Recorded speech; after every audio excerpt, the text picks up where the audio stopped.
Bom dia, boa tarde, boa noite, meu querido aluno. Cá estamos nós de volta a mais uma aula de Direito Administrativo, nesse curso do Começando do Zero.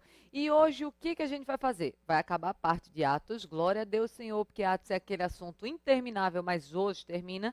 E com o tempo que vai sobrar, a gente vê também a parte de bens públicos. Já vimos aquela parte introdutória, princípios, poderes, organização administrativa, serviço público, atos administrativos, aí vamos caminhando e hoje já entramos também na parte de bens. Só para você lembrar onde a gente parou na aula passada, foi exatamente aqui, ó. Estávamos classificando os atos administrativos, já fizemos algumas classificações, só para poder você já ir se lembrando. Já classificamos o ato quanto à liberdade, que ele pode ser vinculado ou pode ser discricionário. Classificamos quanto aos destinatários, que ele pode ser geral, pode ser individual. Classificamos um ato quanto aqui ao alcance, que ele pode vir a ser interno, ele pode ser externo. E paramos aqui, ó, na classificação quanto ao objeto, que nós já sabemos que existe o ato de império, o ato de gestão e o ato de mero expediente. Finalizamos a aula passada dizendo que no ato de império, a administração se encontra em posição de supremacia em relação ao particular. Supremacia do interesse público sobre o interesse privado. Já que no ato de gestão, dissemos que a administração se encontra em posição de igualdade com o particular. E foi exatamente aqui que nós encerramos na aula passada, e a partir de agora nós vamos começar com um assunto novo. Por exemplo, falando o que é esse ato de expediente. Ato de expediente é um ato mais burocrático. Está relacionado a dar andamento aos procedimentos. Então, está relacionado a dar andamento aos procedimentos. Vamos por partes. Imagina uma pessoa que passou no concurso para um tribunal. O que essa pessoa vai praticar a maior parte da sua vida, ali no exercício das suas funções? Não são atos de supremacia, porque ela não vai estar praticando atos, impondo obrigações aos particulares, ou seja, não vai estar fazendo atos de império. Também ela não vai estar se relacionando diretamente com o particular sempre, não vai estar fazendo atos de gestão. O que essa pessoa mais vai fazer são os chamados atos de expediente. São atos burocráticos relacionados ao seu dia a dia que vão dar andamento aos seus procedimentos. Por exemplo, um despacho, uma juntada de documento. São atos de expediente. São aqueles atos burocráticos que vão fazer com que, por exemplo, os processos administrativos eles andem até chegar ao seu final. Então, é boa parte da vida, principalmente de quem vai fazer concurso para tribunal. Concurso para tribunal, você vai passar boa parte fazendo atos de mero expediente. Fechamos essa classificação, mas ainda não chegamos na classificação que eu quero, que eu disse que é a que mais aparece em prova e é a que mais gera uma confusão. Vou voltar para cá para a gente continuar classificando. Continuando a classificação, nós temos aqui a classificação quanto à estrutura. Quanto aqui à estrutura, o ato pode vir a ser classificado em abstrato e um ato pode vir a ser classificado como concreto. Um ato classificado como abstrato, que pode ser chamado de normativo, ele está literalmente relacionado às normas que vão produzir aqui efeitos gerais. As normas que vão produzir efeitos gerais. Lembra que eu te falei do poder de polícia em sentido amplo? Pronto. Se você pensar no Código de Trânsito Brasileiro, ele vai ser um ato abstrato, que ele está prevendo algumas situações, ele está prevendo normas que vão ser aplicadas à sociedade. Aquelas normas são feitas a quem? A todos. Então, todos que se enquadrarem naquela situação vão estar submetidos àquelas normas. Quando eu tenho, por exemplo, aqui uma placa de proibido estacionar, isso daí vai ser um comando também abstrato. Então, ele está sendo feito para todos. Quando eu faço um decreto explicando como é o procedimento do sistema de registro de preço, isso é um ato abstrato. Então, perceba que atos abstratos, eles têm muita relação direta com essa norma e norma de efeitos gerais. Só que você sabe, desde o início do curso, que uma lei sozinha não me adianta de nada, né? Não passa de uma simples folha de papel. Então, alguém tem que pegar aquela norma e colocar em prática. Aí, depois dos atos abstratos, tem que vir aqui, ó, os atos concretos. O que seria um ato concreto? É literalmente a aplicação da norma, a aplicação do comando administrativo. Então, você vai aplicar exemplos que nós já estávamos falando. Quando eu disse que aqui tem uma placa de proibido estacionar, aí vem um carro e estaciona, ele feriu aqui o comando, então ele vai ser multado. A multa já vai ser um ato concreto, eu estou aplicando aquele ato. A Lei 8.112, por exemplo, que é a Lei do Servidor Público Federal, prevê que o servidor que aceita propina receberá uma punição de demissão. Mas veja que isso ainda é abstrato. Eu não sei quem vai usar essa norma. Eu não sei quando eu vou aplicar essa norma. Eu sei que se um dia um servidor aceitar propina, que nunca acontece, né? Se um dia um servidor aceitar propina, ele vai receber a punição de demissão. Aí João aceitou propina, após um regular processo administrativo, foi demitido. Essa demissão já é um ato concreto. Então, veja que o ato abstrato é a previsão, já o ato concreto vai ser a aplicação daquela norma. Até aqui, eu creio que a classificação ficou facinha. Ato vinculado, ato discricionário, ato interno, ato externo, ato de império, ato de gestão. Eu acho que tudo isso para você, já estamos aqui, acho que 8ª aula do curso, posso estar enganada, mas eu acho que até esse momento essa classificação está fácil para você. Agora, tem uma classificação que eu tenho que ver com calma, que é exatamente essa daqui, ó. A classificação quanto à formação. Em porcentagem de prova e também dificuldade para estudar, porque os livros eles enrolam demais para explicar às vezes isso daqui. A classificação mais importante que eu acho é essa daqui, ó. A classificação quanto à formação do ato. Um ato pode ser formado de maneira simples, complexa ou composta. Vamos por partes para poder a gente entender isso daqui. Um ato simples é aquele que, para vir a ser formado, precisa de uma única manifestação de vontade. Então, ato simples é aquele que, para ser formado, ele precisa de uma única manifestação de vontade. Eu vou falar bem por cima e depois eu explico melhor esse tópico. Mas vamos para um exemplo bem simples. Imagina que eu sou uma governadora e eu acabei de expedir um decreto. Um decreto é um ato. E esse ato foi feito por mim. É um ato do tipo o quê? Simples. Bastou uma única manifestação de vontade para poder formar aquele ato. O superior deu uma instrução a seu subordinado. É um ato do tipo o quê? Simples. É ele, para ser formado, esse ato para ser formado, bastou uma única manifestação de vontade.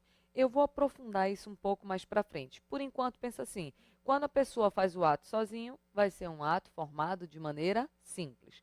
Mas eu quero fazer a diferença técnica entre isso daqui, ó, entre ato complexo e entre ato composto. Isso aqui é tão importante que deixa eu pegar uma página para poder a gente esquematizar esse tópico.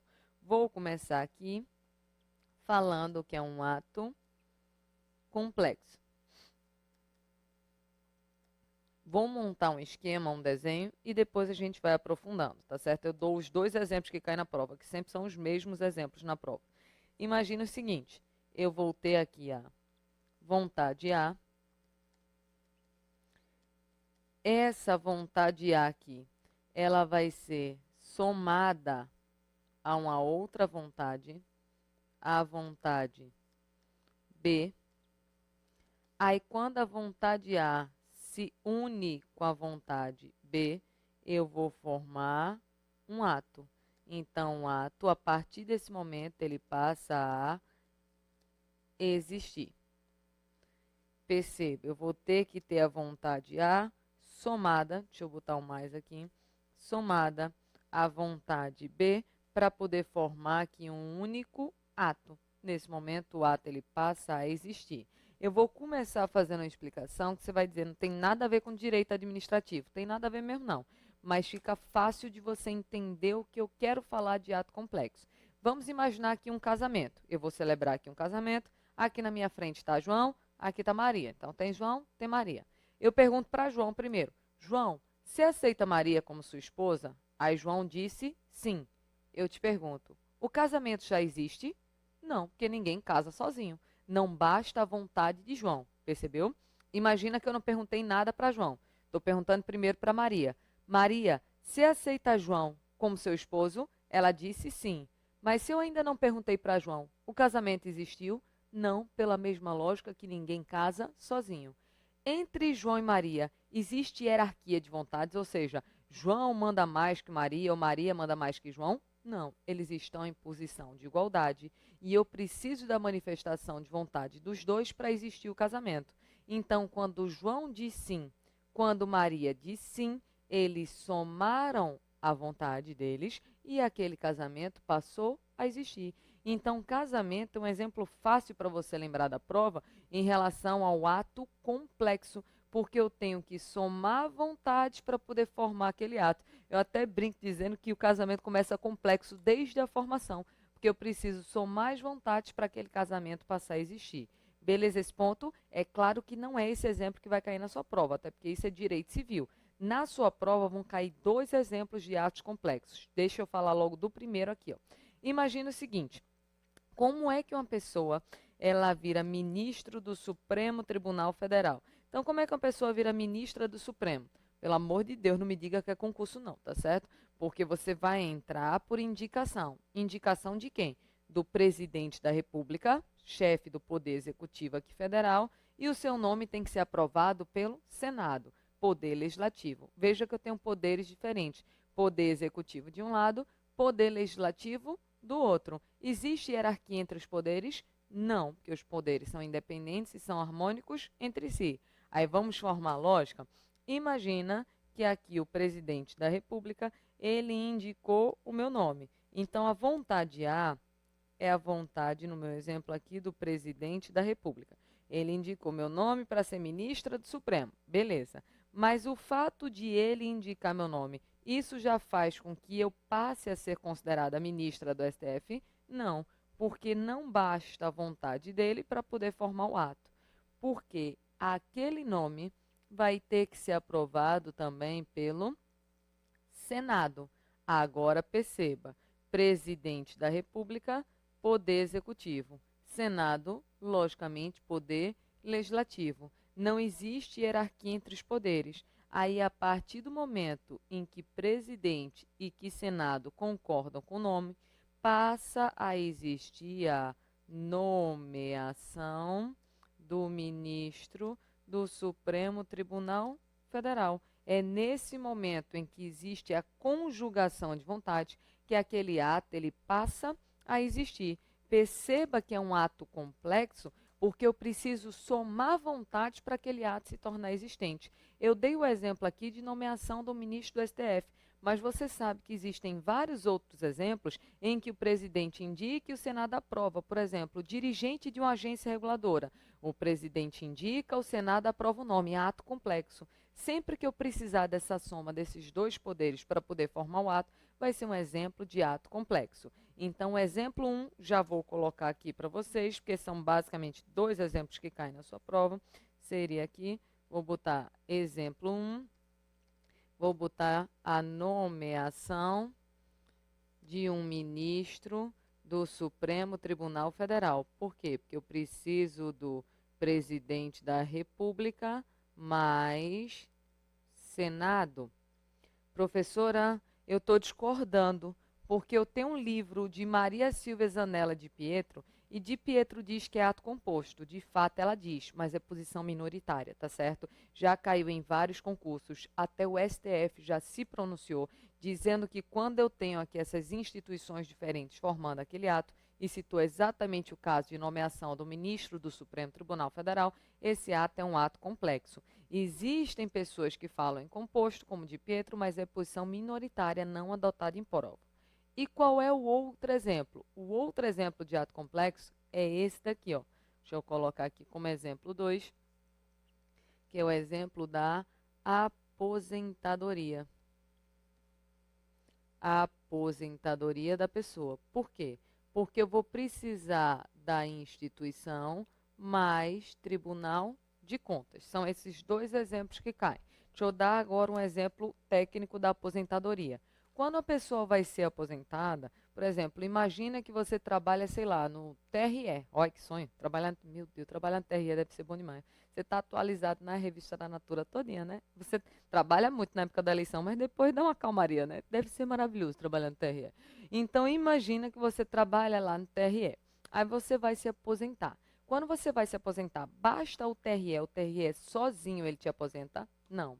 Porque o TRE vai até fazer análise dos seus dados, mas aquelas contas têm que ser aprovadas pelo Tribunal de Contas, nesse caso, já que é um tribunal federal, pelo TCU, Tribunal de Contas da União. Então, vai ter a sua instituição, vai ter aqui o Tribunal de Contas da União, que juntos eles vão formar aquele ato da sua aposentadoria. Então, são os dois exemplos de atos complexos que caem na sua prova, são esses dois que estão escritos aqui, ó, a nomeação do ministro do Supremo e a aposentadoria. E a lógica é, deixa eu voltar para cá, como é que acontece esse ato complexo?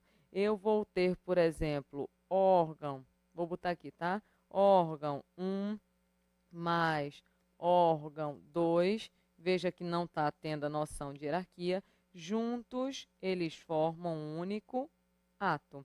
Eu botei órgão 1 e órgão 2 porque é o exemplo clássico, tá certo? Mas a definição de ato complexo técnica é dizer que o ato complexo ele é conjugado pela manifestação de mais de uma vontade. Então, pode ser que, por exemplo, a Secretaria 1 mais a Secretaria 2 mais a Secretaria 3 mais a Secretaria 4 se juntem e formem uma portaria em comum, ato complexo. Eu tenho várias secretarias que se juntaram para fazer uma única portaria. Eu dei o exemplo aqui com 2 órgãos, mas logicamente é no mínimo 2, podem ser mais. Agora, o que é o ato composto? Qual é a diferença do composto para o complexo? É a seguinte, ó. Vamos fazer mais um esquema, vamos fazer mais um desenho. Deixa eu puxar para cá, para a gente falar aqui em relação ao ato composto. O ato composto, eu já queria que você pensasse uma coisa que quando eu desenhar, você já vai saber do que eu estou falando. Pirâmide.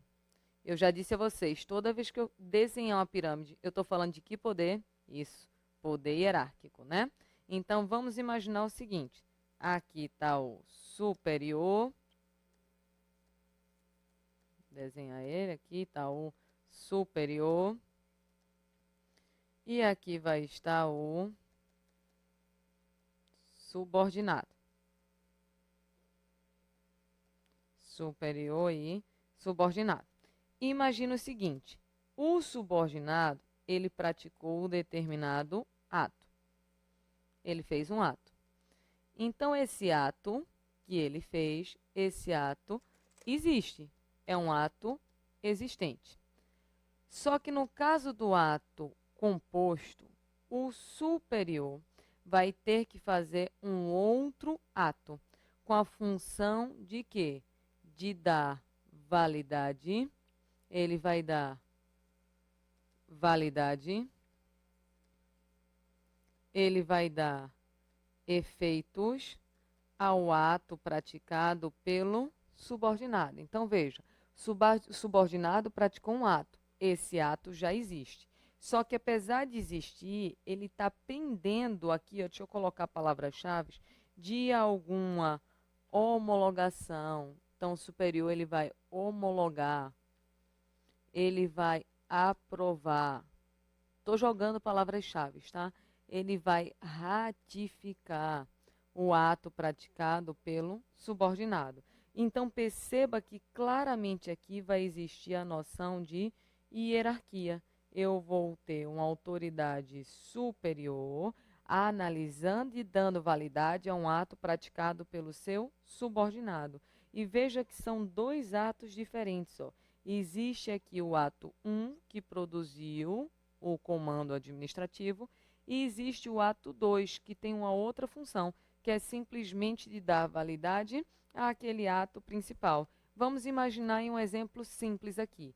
Imagina que determinado agente administrativo aplicou uma multa. O ato é a multa, ele já fez o ato, a multa já existe. Só que digamos que essa multa só pode produzir efeitos quando um órgão superior aprovar os termos daquela multa. Então, o órgão superior vai olhar e vai dizer, a multa preencheu os requisitos legais, está tudo certo, pode enviar e notificar agora o particular. Então, perceba que esse ato superior, ele está aprovando, está homologando, está ratificando um ato que foi feito pelo subordinado. Veja que são comandos diferentes. Aqui, a autoridade subordinada fez o ato, fez a multa inteira.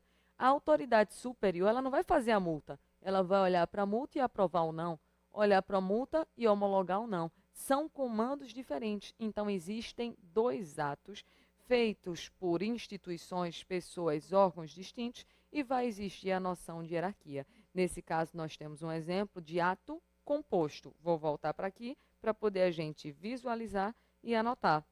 Então, aqui no ato composto, ó, eu vou ter um ato principal, cai assim na sua prova, e eu vou ter um outro ato, que é o ato secundário. E qual é a função desse ato secundário? É simplesmente dar efeitos e validade ao ato principal. No exemplo que eu dei, foi expedida uma multa, só que eu preciso aprovar, ratificar, homologar a multa para que a multa produza efeitos. Então, eu tenho dois atos feitos por instituições, órgãos e hierarquia diferente, onde o ato secundário tem a função aqui de dar efeitos ao ato principal. Fechou essa ideia? Deixa eu puxar para cá para poder chegar em uma questão específica. Vamos imaginar o seguinte exemplo agora. Vamos imaginar, deixa eu pegar aqui, pronto. Vamos imaginar aqui a secretaria 1, a secretaria 2. Vamos imaginar aqui a governadoria.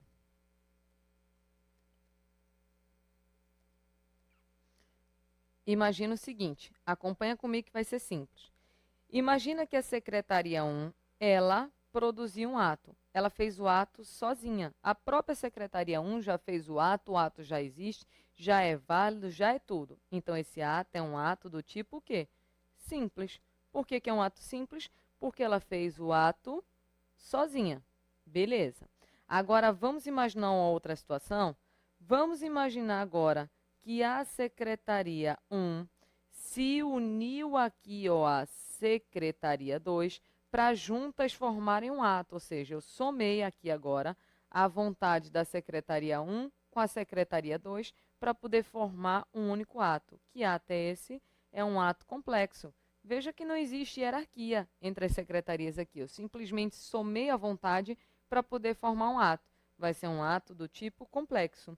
Agora, vamos imaginar o seguinte, vamos imaginar que a secretaria 2 fez um ato, só que esse ato vai ter que ser aprovado aqui pelo governador. Existe hierarquia. Então, a secretaria 2 fez um ato, que é um ato principal, só que o governador tem que praticar um ato aprovando aquilo que a secretaria fez. Isso daqui vai ser um ato do tipo o quê? Composto. Então, observe que você já analisa de acordo com a quantidade de órgãos, com a hierarquia dos órgãos, se aquilo é ato simples, se é ato complexo ou se vai ser um ato do tipo composto. Para fechar, só uma observação.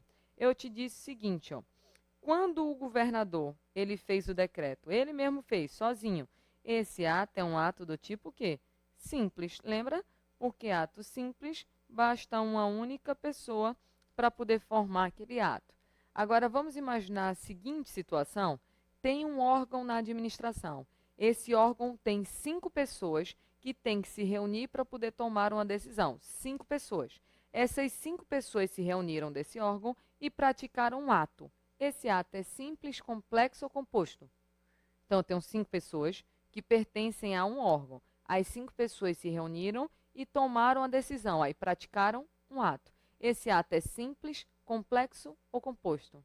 Cuidado, é ato simples. Professora, mas não são 5 pessoas, mas são 5 pessoas falando em nome de um único órgão. Então, ato simples não é apenas aquele que é feito por uma pessoa, é aquele que é feito por um único órgão, ainda que seja um órgão colegiado, ou seja, ainda que várias pessoas estejam tomando aquela decisão, se as pessoas tomaram aquela decisão em nome de um único órgão, esse ato vai ser um ato do tipo simples. Eu gastei o maior tempo de toda a classificação exatamente aqui, porque esse ponto daqui, ele é extremamente cobrado em prova. Coloquei um coração, né? Coisa bem menina, bem menininha, só para poder mostrar para vocês que isso daqui de toda a classificação é o mais cobrado. E em porcentagem é exatamente também o que o povo mais erra na hora da prova. Vamos continuar a classificar. Continuando a classificação, nós temos a classificação quanto aos efeitos do ato. Quanto aos efeitos, os atos podem ser classificados em o quê? Podem ser classificados em ato constitutivo ou em ato declaratório. Literalmente, o ato constitutivo, ele cria o direito. Declaratório, eu creio que o nome está dizendo, ele declara o direito. Deixa eu dar um exemplo para vocês. Veja só, quando nós temos uma autorização, quando nós temos uma permissão, são exemplos de atos constitutivos, porque elas vão criar o direito. Vamos por parte, por exemplo, eu quero casar na praia, mas eu quero fechar o espaço público para celebrar o meu casamento. A administração me deu uma autorização. Concorda que depois dessa autorização, eu adquiri o direito de poder fechar uma parte da praia para celebrar meu casamento? Então, a autorização é um ato constitutivo. Foi ela que criou o direito de eu desempenhar aquela atividade. Exemplo da permissão. Eu quero colocar uma banca de jornal na calçada. Não posso simplesmente chegar e colocar a banca de jornal, né? Não estou louca. Então, o poder público me deu uma permissão. Então, aquela permissão liberou a colocação da banca de jornal. Então, foi ela que criou o direito para eu poder agir. Então, ato constitutivo, ele cria o direito. E ato declaratório, declara. Exemplo, nós temos aqui uma certidão. Nós temos, por exemplo, um atestado. Então, veja, quando eu tenho um atestado médico, não foi ele que criou a doença, logicamente. Agora, ele declarou que a pessoa está doente. Então, se ele declara que a pessoa está doente, por exemplo, os dias de falta não podem vir a ser descontados. Uma certidão é a mesma coisa, ela não cria nada. Ela simplesmente declara. Uma certidão de nascimento, não é ela que cria o PIRAI, ela declara que o PIRAI existe. Então, por exemplo, isso vai ter efeitos. A mãe tem direito à licença maternidade, o pai direito à licença paternidade. Então, simplesmente o direito ele está sendo declarado e não criado. Facinha também essa classificação. Quanto aos resultados, andando aqui na classificação, os atos podem ser classificados também aqui de duas formas. Eu tenho o ato ampliativo e eu tenho um ato restritivo, que pode aparecer com esse nome estranho na sua prova. Ato ablativo. Então, ato ampliativo literalmente te traz benefícios. Já ato restritivo, logicamente, ele vai te impor limitações. Então, ato ampliativo, ele te traz benefícios. Já ato restritivo, ele vai te trazer limitações. Exemplo, uma licença para construir é um ato ampliativo, ela me trouxe benefícios. Agora, quando eu coloco limite de velocidade em uma rua, sendo que você só pode andar agora a 30 km por hora, isso vai ser um ato restritivo. Então, é fácil. É só olhar se a administração está ofertando as prerrogativas ou se está impondo as restrições. Lembra que a gente estudou o seguinte, poder de polícia limita, são atos ampliativos que estão sendo feitos. Já, por exemplo, a prestação de serviços públicos está relacionados a atos ampliativos, que eu vou ofertar benefícios a toda uma coletividade. Só que de classificação, eu passei rápido das classificações que são mais simples e que também quase não caem. Eu já te disse o seguinte, o que cai muito de classificação? Cai essa parte daqui, já te disse que eu fiz aqui ó, até um coração, ó, isso aqui cai muito, que é o ponto 6, que é a classificação quanto à formação do ato. E tem uma outra classificação que é super importante também, que eu já vou gastar um tempo um pouco maior, que é em relação aqui à Constituição, cliquei errado, em relação à constituição desse ato. Aí esse ato ele pode ser classificado de três formas. O ato pode ser perfeito, pode ser válido, pode ser eficaz e pode ser perfeito e válido, perfeito e inválido, perfeito e eficaz, perfeito e ineficaz. Vamos trabalhar tudo isso, mas vamos trabalhar tudo isso na próxima parte.